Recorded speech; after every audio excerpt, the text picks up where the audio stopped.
So this piece originated from an end cut, cookie cut off an ash log. It was already cut in half, basically busted in half. So the log was cut, 2 cuts, give me a butterfly. This particular cookie was really difficult to work with because every time I'd get it flat and together, I have a dry fit, not epoxy. I have a habit of letting things sit for a couple of days to see how they're going to react naturally. So what happened is each piece kept bowing. And my solution was, well, eventually I'll catch up. So I grabbed a sledgehammer and I broke it. Each piece. And this went on a couple times actually. I think I broke this particular piece probably 4 times. This one. So it came back together anyway. I ended up with a, down at this end, this little shape here, and took a piece, shaped it, cut it on the bandsaw, got it so it would fit in there, and lo and behold, that piece bowed up too, so I had to smash it. Finally got us down to the point that I could put some epoxy around it to hold it together. So I built a circular dam. That was the easiest. And that gave me some pretty good sized areas of epoxy. Nice, beautiful circle. And I laid the pieces down in it and attached them down and gave myself about a good 3/4 of an inch of epoxy. A little less than that actually, but enough that I could at least create a base for everything to hang on to.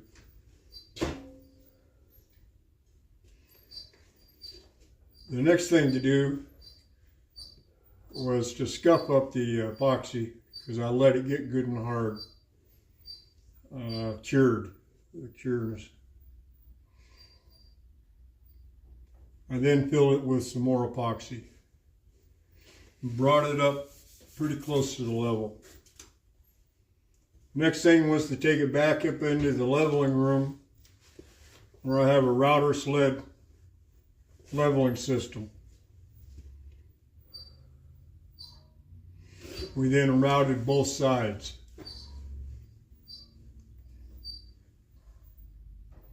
Thus creating our thickness. Then came some time to go in and pour in some more epoxy into the areas that needed it. After a good cure, I was able to take a jigsaw, mark out with a piece of chalk how I wanted the live edge to look, cut it out with a jigsaw, grab my Makita, put a grinding wheel on it, clapper sand, and shaped it to give it more of a natural look. I also need a somewhat rounded edge. So I shaped both the wood and the epoxy, and then came the sanding process. Got it to the shape that I wanted. Still nice and flat because the epoxy was cured. I then ended up putting on what I would call 2 separate seal coats. That is mixing a tabletop epoxy, a 1-to-1 ratio, and spreading it out with a squeegee type thing. That gave me my seal for the top. Then there was a sanding gone on, and then began 3 separate flood coats. Those I put on with an 1/8 inch notch trowel, square notch, and spread the epoxy out, got it nice and clean. I had to do that 3 separate times. Invariably what happens is you end up with more air. We'll find a way to come out. And you'll have to fix and repair that. Those are individual areas.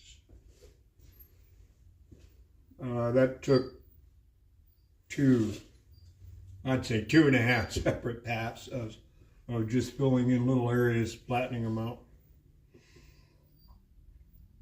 Then came the final flood coat.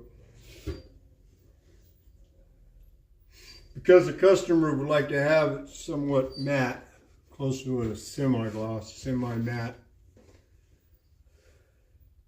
did a nice light sanding and cleaned it and applied Odie's oil.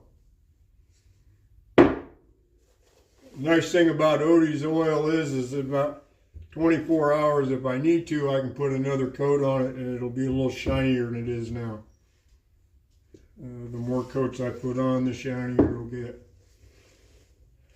I sanded the epoxy down to 300 grit. That gave me what I see as, it's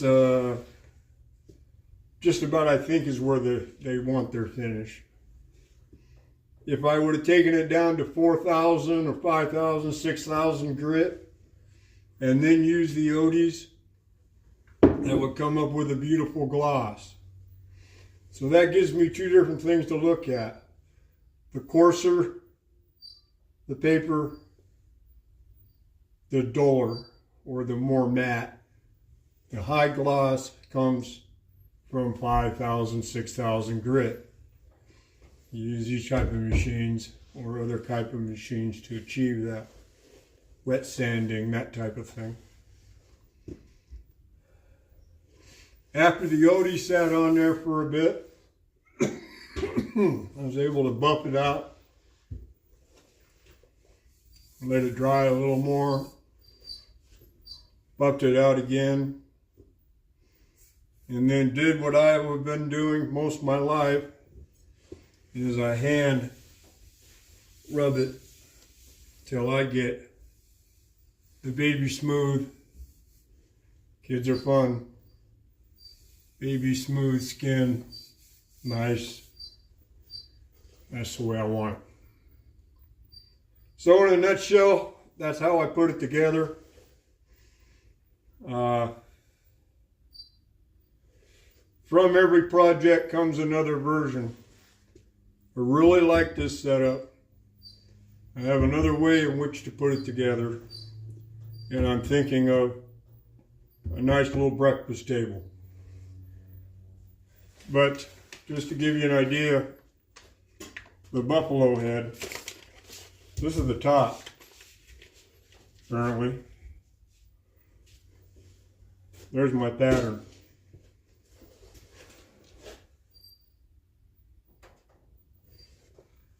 Thanks for following. Like, subscribe. All good stuff. It's bittersweet coming to an end of a project. All I can say is the Creator has touched every piece of it, from concept to completion. I just thought I'd share.